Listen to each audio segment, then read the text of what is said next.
Am with Jaime Quinn. Wow, advanced Philly, Keller Williams. We're talking about buyer's agent, listing agent. What's the difference? Enlighten me. All right, so a lot of people don't know where to start for real estate. So they go to an open house or they're walking around neighborhoods, looking at houses, signs. And they're like, oh, I'm just gonna call that person on the sign, which is great, it's a great start. But a lot of people don't understand that there's a big difference between a listing agent and a buying agent. So essentially when people are calling the number on the sign, and if they go through with that purchase, that house, that's the one, that agent is going to be representing their seller. Yep. And you are now their second client as the buyer. So I want to stress the importance of having someone else represent you as a buyer. In the state of Pennsylvania, which a lot of people don't know because they're not involved in real estate yet, sellers pay all the commissions for the most part. Yep. So having someone represent you as a buyer doesn't cost any extra. So why not have someone that represents you and your interest fully? Yep. Instead of having someone that has. So I'm curious, and because there's so much validity to that. Obviously, if someone's hired to do a job for someone, the other person that's involved in that transaction is more of like a customer to them. Right. Okay. There's that mindset. I am curious, how do you look at ethically and consciously at dual agency when it does come up? Because there are times. It does come up. There are times when it's actually to a client's advantage. So right now, inventory is very, very low. Yeah. So when working with someone like me who has a team that specializes in a lot of different things, we specialize in new construction, we specialize in flips. So we have a lot of off-market properties. So in an instance like that, if what you're looking for in a certain neighborhood at a certain price, there's not a lot of inventory, then it could actually benefit you to work with someone like us who can find you what you're looking for. It's all going to be in-house transaction. In our case, you would have technically two different agents working with you, like Lawrence. Yeah. He's our developer, so he has tons and tons of off-market properties.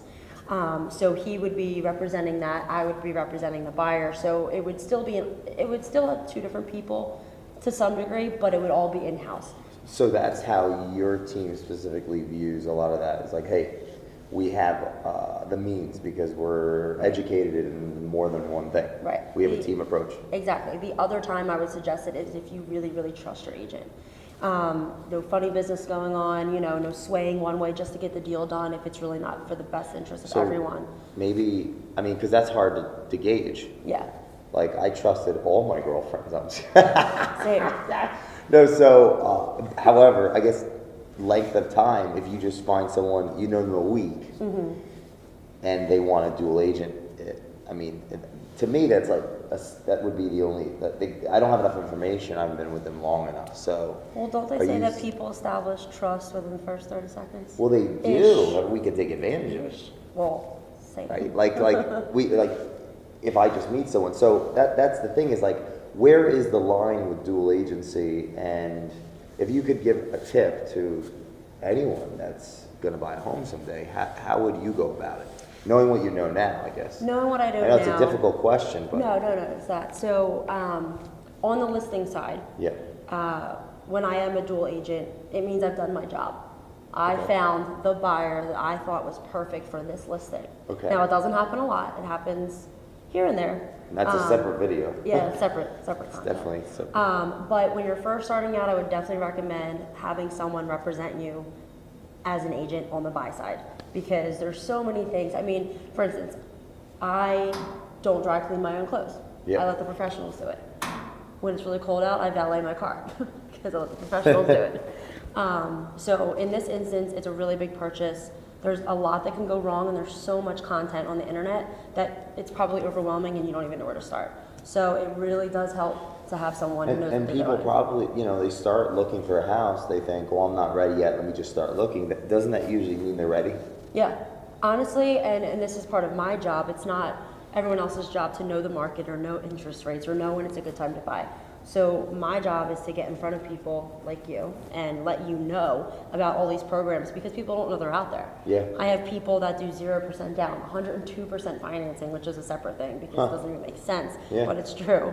So I have people getting into houses that we're trying to rent for for less money than First Last Security. And you're saying that because you have a team of other professionals that help facilitate that home buying process, like the origination side. The mortgage lending, Yeah. the title insurance, the developers. Yeah. There's so many aspects of it. And what I like to do is I think I'm a good matchmaker.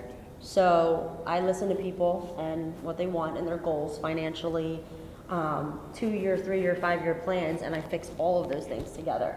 Is that what you enjoy most about the business? Yeah. If you're going to give one tip to someone that is watching this, because we're talking about listings, buying real estate, what would that final tip be to somebody watching this that's, interviewing for that process or isn't sure what to do in the beginning? Just start. Just call whoever you know that's involved in real estate, ask questions. And that's one of the things I love about real estate. Yeah, interview them. Okay. Just find out. One of the things that I like most about realtors is that there's enough real estate for everybody. So it's not where it's very competitive market. All the top producers want to help everyone else. So it's not, a competition or a sneaky, shady business. It can be. That's just not how you view it. Right, and people helped me immensely starting out. I asked questions, and so people ask me all the time about real estate. How did you get started? What should I do? And I'm a wealth of information at this point. So if you want to start, you can call me, call him, get my number.